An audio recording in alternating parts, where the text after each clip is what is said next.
அனைவருக்கும் தெய்வீக வணக்கம். நான் உங்கள் ஆல் இன் ஒன் நந்தினி பேசுகிறேன். சமைத்த முன்னோர்களுக்கு படையல் வைத்த பலன்கள் கிடைக்கும். ஆனால் மறந்தும் கூட இந்த ஒரு கைகளை மட்டும் சேர்த்து விடாதீர்கள். அது பித்ருக்களுடைய அதிருப்தியை நமக்கு ஏற்படுத்தும்.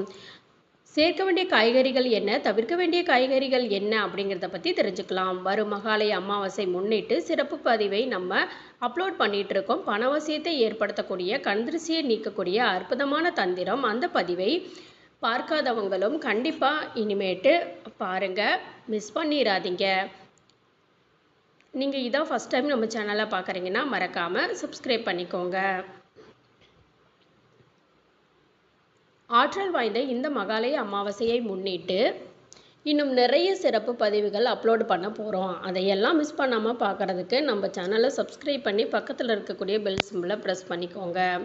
அப்போ தான் நான் அப்லோடு பண்ணுற ஒவ்வொரு வீடியோவும் உங்களுக்கு உடனே நோட்டிஃபிகேஷன் ஆகும். ஜாதகம் பார்க்க அப்பாயின்மெண்ட் வாங்கணும்னு நினைக்கிறவங்க டிஸ்பிளேயில் தெரிகிற இந்த மொபைல் எண்ணுக்கு காண்டாக்ட் பண்ணுங்கள்.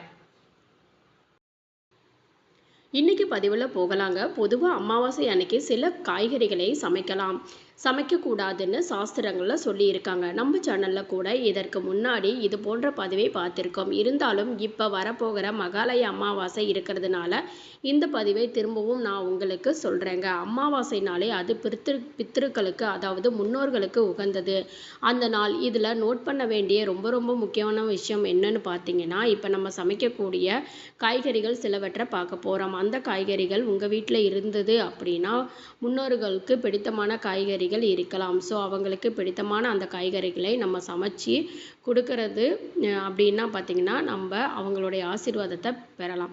இந்த திதி வரக்கூடிய நாள், அதாவது அவங்க இறந்த திதி வரக்கூடிய அன்னைக்கு அவங்களுக்கு பிடித்தமான காய்கறிகளை செய்து வைத்து நம்ம படைக்கலாம்.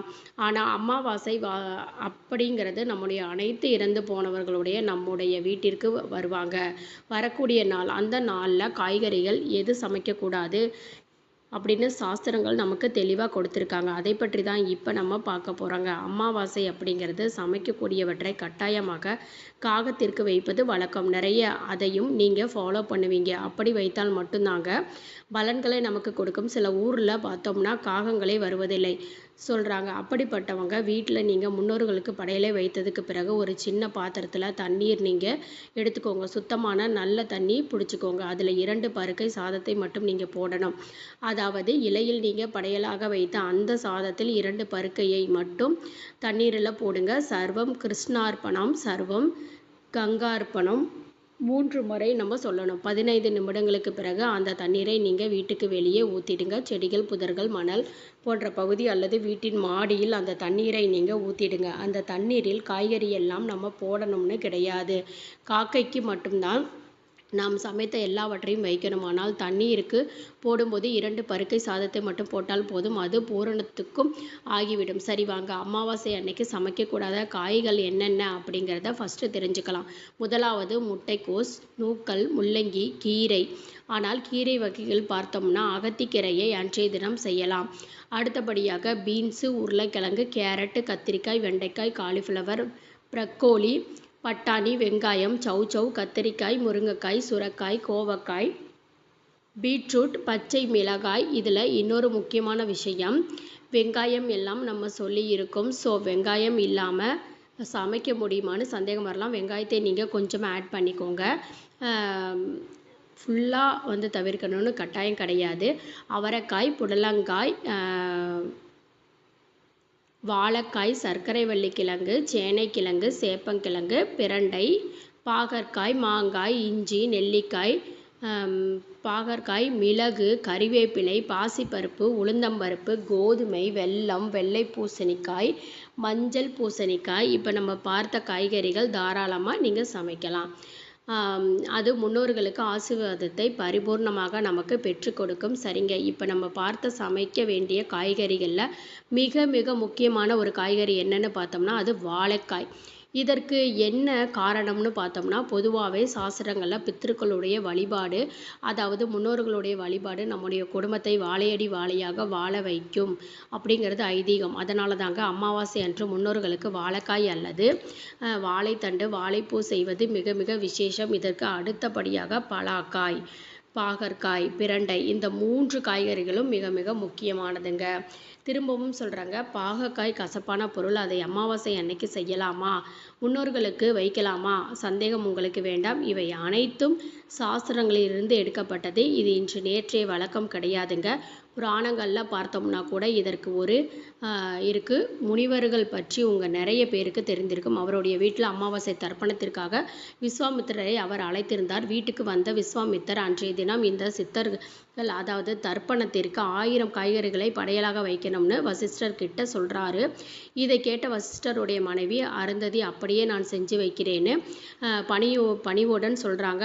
ஆனால் தர்ப்பணம் செய்யும் போது அந்த காய்கறிகளில் 4-5 காய்கறிகள் மட்டும்தான் இருக்குது. அதற்கு விஸ்வாமித்திற்கு கோபம் வருகிறது. தர்ப்பணத்துக்கு 1000 காய்கறிகளை வைக்க சொன்னால் நீங்கள் வெறும் 4-5 காய்கறிகளை தான் வச்சிருக்கீங்கன்னு கோபத்தோடு கேட்குறாரு. அதற்கு வசிஷ்டருடைய மனைவியான அருந்ததி, தர்ப்பணத்தில் வாழைக்காய், பாகற்காய், பிரண்டை, பாலக்காய் இருந்தால் 1000 காய்கறிகளுக்கு சமைத்த பலன்களை கொடுக்கும்னு சாஸ்திரத்தில் சொல்லியிருக்கக்கூடிய மேற்கோள் காட்டி ஒரு பாடலை பாடுறாங்க. பிறகு விஸ்வாமித்திரருடைய கோபம் தணிந்து உலக மக்கள் அனைவருக்கும் இது தெரியணுங்கிறதுக்காகத்தான் இந்த கேள்வியை கேட்டேன், நான் உங்களை கேட்டேன்னு விஸ்வாமித்திரர் சொல்கிறாரு.